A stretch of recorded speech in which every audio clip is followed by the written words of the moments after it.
The Defiance drifted silently through space, like the carcass of a dead whale, floating in a sea of stars. Its hull was scorched and blackened in places, torn open in long, jagged wounds that exposed the twisted skeleton of metal beneath, shattered. Fragments of the ship trailed behind it like debris from a forgotten battle, catching starlight as they tumbled. Captain Jake Morrison lay motionless on the bridge floor. His uniform, once a proud navy blue, was ripped and stained with dried blood. A deep gash above his brow had stopped bleeding hours ago, but the pain throbbed steadily in his skull. Around him, the rest of the bridge crew lay scattered, some slumped over their consoles, others sprawled on the cold deck. The bridge was bathed in darkness, broken only by the dim, rhythmic pulse of red emergency light silent beacons that whispered one truth: someone was still alive. The air was thin and bitterly cold. Every breath was an effort, each exhale a faint cloud of condensation. Jake opened his eyes slowly. Every nerve screamed. His ribs felt shattered on the left side, and his right arm was numb from shoulder to fingertips. But he was breathing. He was alive. And for now, that was enough. 3 days. That's how long it had been since the Zephyrian ambush. The memory burned vividly in his mind. The Defiance had been on a routine patrol in the Kepler sector standard fare, checking mining, outposts, and scanning for alien incursions. It should have been uneventful. Then 5 Zephyrian scout ships dropped out of hyperspace without warning. Sleek, silver predators with glowing blue engines. They had surrounded the Defiance in seconds. Jake had immediately called for battle stations. The Defiance was a solid vessel, and his crew knew their jobs. They should have stood a fighting chance, but the aliens had brought something new. Jake remembered the moment it all went wrong. The lead Zephyrian ship fired a strange weapon, purple lightning, that danced across the void and struck the Defiance like a god's hammer. Every system died. Lights failed. Engines shut down. Even gravity flickered out. The crew fought on in chaos, struggling to resist as their ship fell apart around them. Lisa Hayes had kept firing until her weapons console blew out in a shower of sparks. Ben Clark, the miracle worker in engineering, had managed to keep life support going using only the backup systems. Ryan Pierce had sent a desperate distress call just before the comms array went silent. The battle lasted 20 minutes, but to Jake, it had felt like an eternity. When it was over, the Defiance floated helplessly, a ghost ship. The alien vessels circled like sharks, but instead of finishing the job, they simply ... left. Jake never understood why. Maybe they thought the Defiance was already dead. Maybe they were called elsewhere. Maybe they wanted humanity to find their ship drifting, broken, a message written in wreckage. Whatever the reason, they vanished. Jake was left with a brutal decision: send another signal and risk drawing the aliens back or stay. Silent and Hope Rescue arrived first. He chose silence. All systems were shut down, except basic life support. The Defiance would play dead, floating among the stars like wreckage, praying any enemy that passed would mistake it for what it appeared to be. Now, after 3 agonizing days, Jake began to hope the gamble might pay off. The ship's AI, Guardian, was still barely functional, just enough to keep the air breathable and the crew alive. Supplies were running low, but for the moment, they had a chance. He tried to sit up. Fire shot through his chest. He gritted his teeth to keep from groaning. Sound traveled easily in the stillness of a dead ship, and his crew needed every moment of rest. He looked around the bridge. Lisa Hayes still sat at the weapons console, head resting on her folded arms. Ben Clark was curled beside engineering. Ryan, Amy, Catel, alive, injured, exhausted, but breathing. Then Guardian's voice came to him, not aloud, but directly into the neural implant behind his ear. "Captain," it whispered, "long-range sensors are detecting incoming hyperspace signatures. Multiple vessels, very large." Jake's blood froze. "How many?" "Scanning. Initial count exceeds 100 ships. Estimated arrival in 4 hours. 100. His crew had barely survived 5.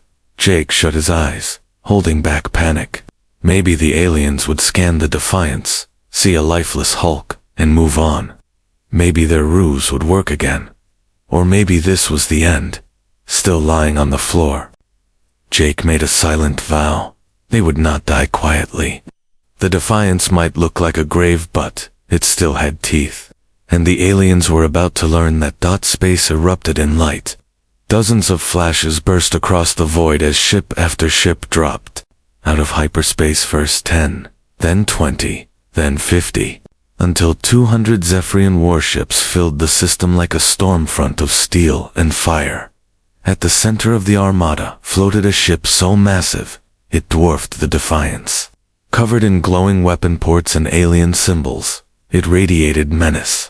Its name, written in brilliant Zephyrian glyphs across its hull, translated to World Render. Lisa had awakened. She stared at the sensor display in disbelief. That thing's bigger than anything we've ever seen. On the bridge of the World Render, Admiral Keth stood tall, his 4 arms folded behind his back as he regarded the tactical display. Today, the human colonies would be erased. Permanently. Fleet deployment complete, Admiral, his officer reported. Good, Keth replied in the sharp, clicking language of his kind. Begin deep scans of the system. I want nothing left unexamined. The battle wasn't over. It had only just begun. The alien fleet began its sweep of the Kepler sector with ruthless precision. Massive Zephyrian scanners pulsed through space, mapping every asteroid, station, and possible hiding place. The fleet moved slowly and methodically, hunters with infinite patience. They had learned not to underestimate human ingenuity. Aboard the Defiance, the crew watched in tense silence as wave after wave of alien scans washed over their crippled vessel. Captain Jake Morrison held his breath, silently praying their damaged hull and powered-down systems would convince the Zephyrians they were already dead. The ship's stealth coating had never been tested under pressure like this, and certainly not against a fleet this massive. Ben Clark lay still near the engineering station, his pale face tight with anxiety.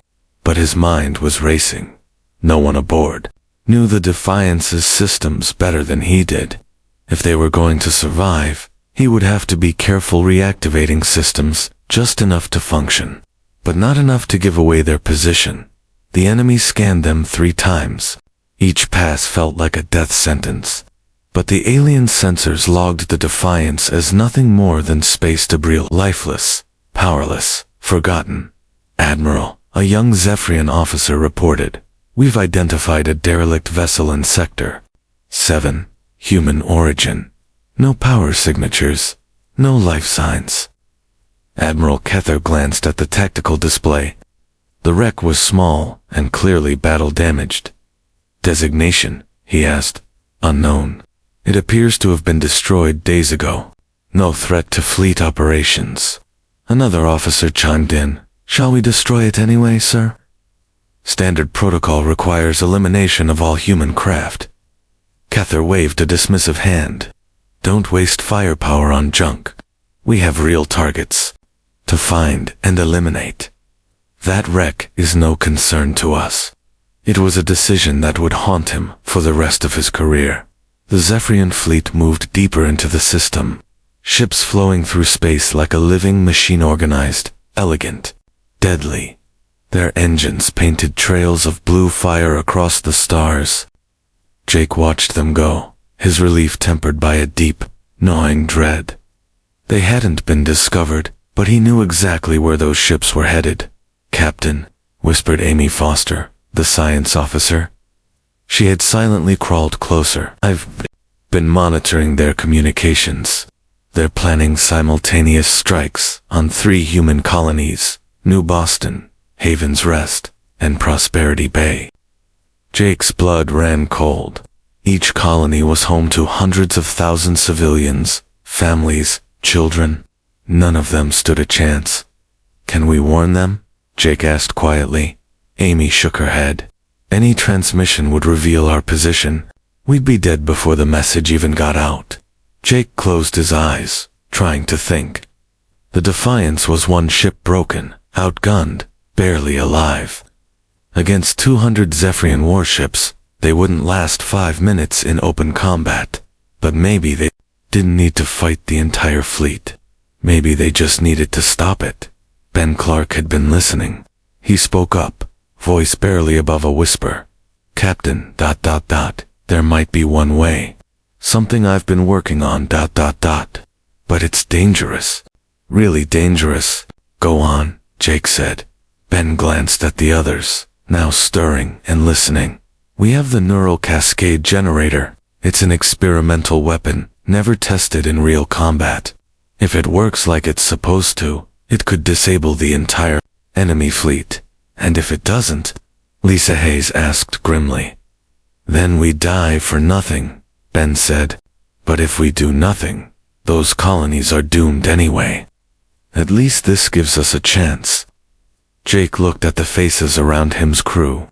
People who had trusted him with their lives through war and peace, victories and losses. He had to choose. How long to get it ready? He asked. 6 hours, if everything goes perfectly, Ben replied. But we'll have to reactivate systems gradually. If the aliens notice any spike in our power signature, they'll investigate, Jake finished. It was a desperate gamble, but it was the only one they had. Do it, he said. Bring it online. We're going to give them a surprise they'll never forget. Pain seared through his chest as he forced himself upright. Around him, his crew began to move slowly, silently. Every sound, every flicker of energy had to be measured and hidden. The Defiance might look like a wreck, but its heart still beat. Tell me about this weapon, Jake said to Ben. Ben crawled closer, his face shadowed in red emergency light. It's called the Neural Cascade Generator. Earth scientists have been developing it for 2 years. They installed it on Defiance for testing, but we were supposed to use it on a small patrol, not a whole fleet. What does it do? Lisa asked. The Zephyrians use biomechanical interfaces in their ships, Ben explained. Their pilots are connected to their vessels through neural implants. It makes them fast but also vulnerable. The cascade sends a feedback pulse through those connections. It travels along their quantum links and overloads the entire system. Amy nodded. The feedback causes critical failures, cognitive and mechanical. It jumps from ship to ship like a virus. How bad are we talking? Jake asked. If it works as intended, Ben said, it'll knock out the entire fleet. And the crews? Kate Miller asked. Amy hesitated. We don't know. They might just be incapacitated, or it could kill them outright. We've never tested it on living targets. Jake's stomach twisted. He was a soldier, not a butcher. But those ships were heading toward civilian worlds. They couldn't be allowed to reach them. What do we need to make it work? He asked. We have to get close to their flagship, the World Render, Ben said. That's the only way to start the cascade and ensure it spreads. How close? Lisa asked. Less than 5 kilometers. Close enough to be within point defense range. If they spot us, they'll vaporize us instantly. Ryan Pierce, the comms officer, spoke from his station. Captain, the fleet is preparing to jump in for hours. Once they leave, we won't catch them. Jake looked at each of his crew. Lisa, who had saved him more times than he could count. Ben, a miracle-working engineer. Amy, the most brilliant mind on the ship. Kate, a navigator who could thread a needle with a warship. Ryan, a ghost in the enemy's signals. Now he was asking them to risk everything. There's something else, Ben said quietly. Once we fire the cascade, we'll lose all remaining power. Life support will shut down. We'll have maybe 10 minutes of air left. So it's a suicide mission, Kate said flatly. Yes, Jake answered. But it's the only way to stop them. If we don't act, millions will die. Silence fell over the bridge as each crew member processed the weight of that choice. They could try to call for help, or they could become legends. They could wait and hope for rescue. They could drift silently in the dark until their air ran out, or they could fight back against impossible odds. "I'm in," Lisa Hayes said first. "I didn't join the fleet to watch aliens murder innocent people." "Me too," Ben Clark added. "I want to see if this weapon really works." One by one, the rest of the crew voiced their agreement. No one hesitated. They were going to try and stop the Zephyrian Zevon, if it meant they wouldn't survive. "All right," Jake said, voice low but steady. "Ben, how do we bring systems online without tipping them off?" Ben crawled back to engineering, already scanning the controls. "We have to be very careful. I can restart the fusion reactor at minimum output. That'll give us just enough power to begin charging the neural cascade generator. But we can't go above 5% anything more, and the alien sensors might detect it." Jake frowned. "How long to charge the weapon at that rate?" 6 hours, Ben said. "But we've only got 4 before the fleet jumps." Jake thought for a moment. "What if we risk more power?" Ben hesitated. "That's the gamble. If we draw too much energy, they'll notice. But if we don't, the fleet escapes and the colonies die." He nodded to himself. "I might be able to mask our output by rerouting the power through damaged systems. If we're lucky, their sensors will just read it as residual energy bleeding off." "Do it," Jake ordered. Ben got to work, hands flying over the console. Deep in the ship's heart, the fusion reactor stirred to life. A quiet hum echoing through the decks for the first time in days. Power bled through once dark conduits, like blood returning to a limb. Amy Foster kept her eyes on the stealth systems.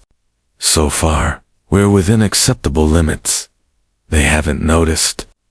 Kate Miller ran simulations on her nav console. "I can use the system's asteroid belt to mimic a natural drift. We'll ride the gravitational pull straight toward their flagship. It'll take 3 hours to get within range." "Perfect," Jake said. "Ryan, keep listening to their comms.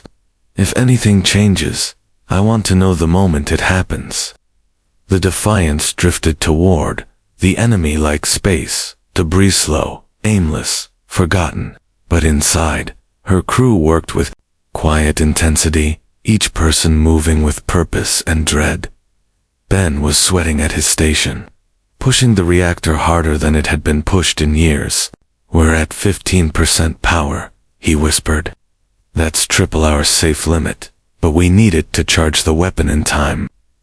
"We're dancing on a knife's edge," Jake muttered, watching the power levels. One deep scan, and we're done.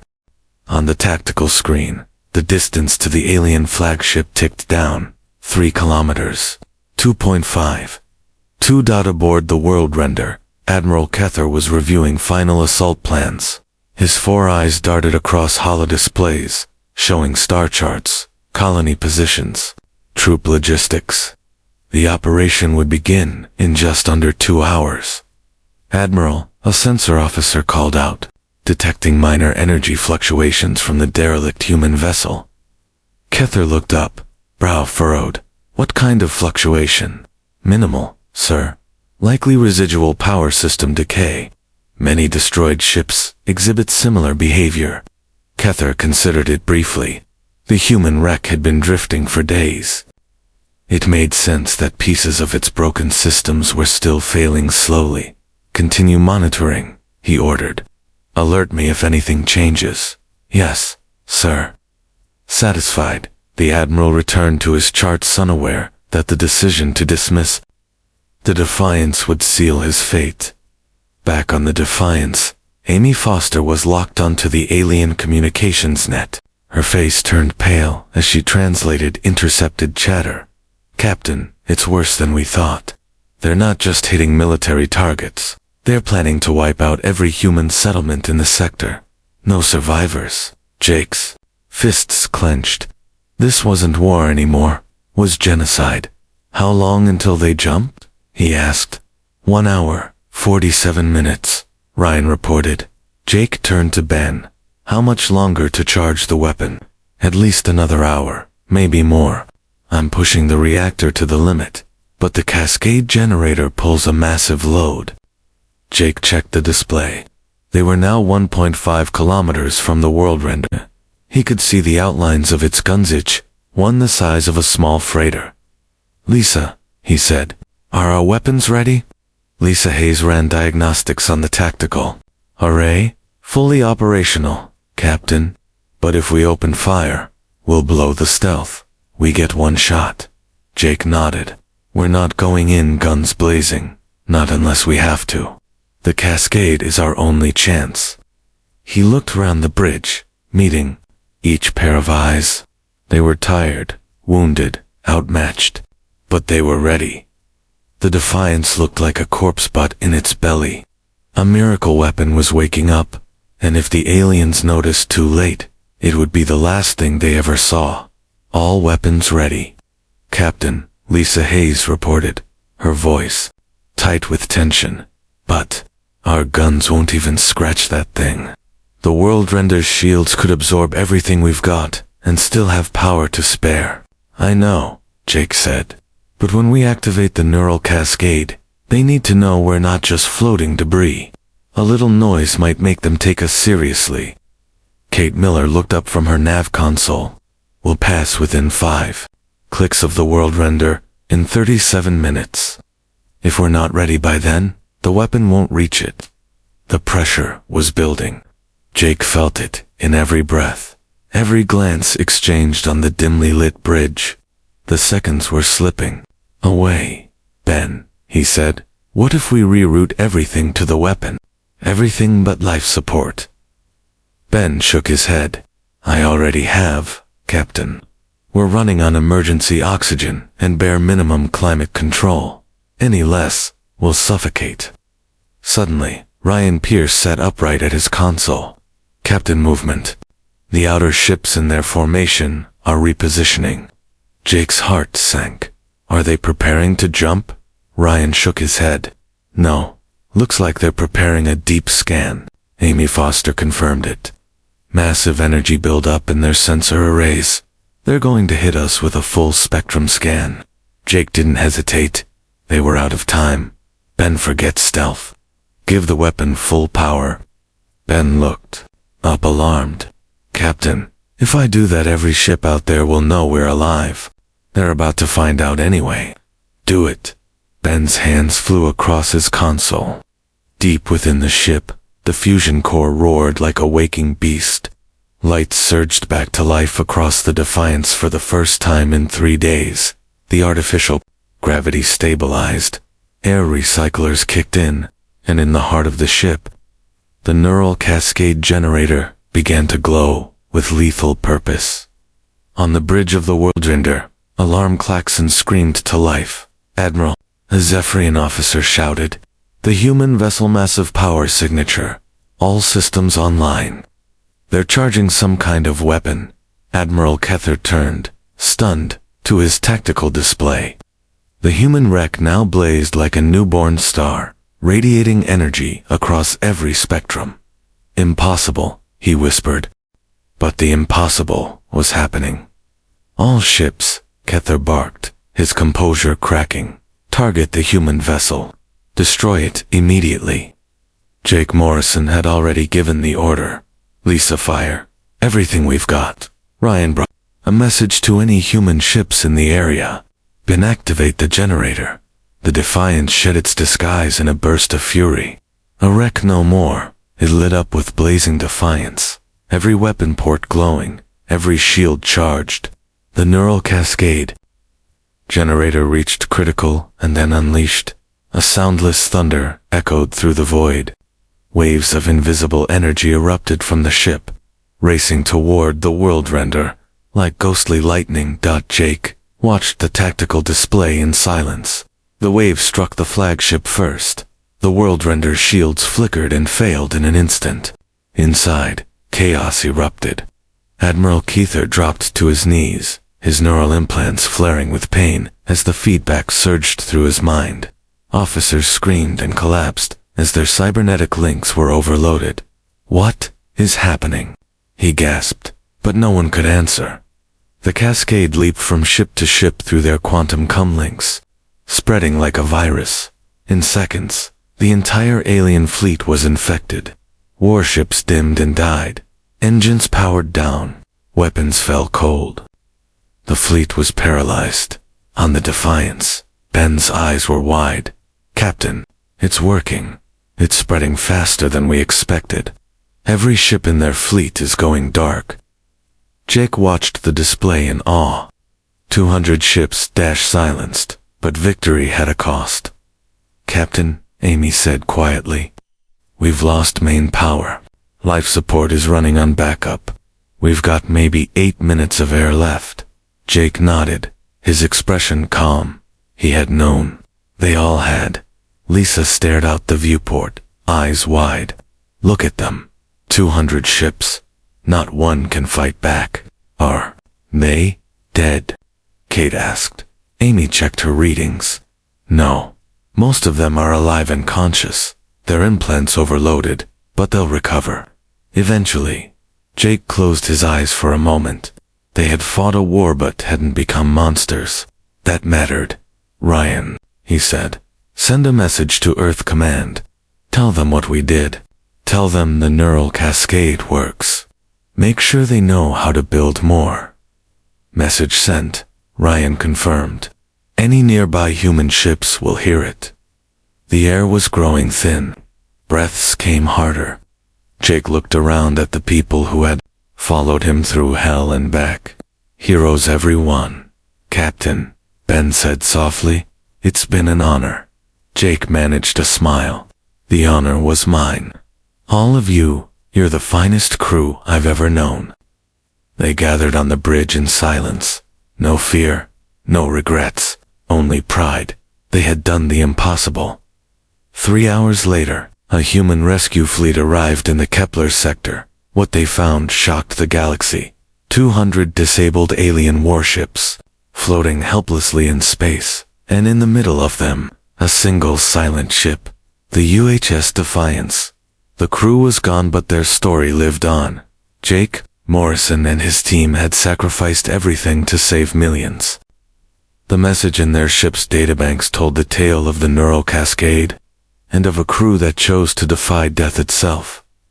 The cascade became the cornerstone of humanity's eventual victory in the Galactic War, but more than that, it became a symbol, a story passed from one generation to the next, a reminder that courage isn't measured in size or strength, but in the willingness to do what's right, no matter the cost. And sometimes, a ship written off as wreckage is exactly what turns the tide.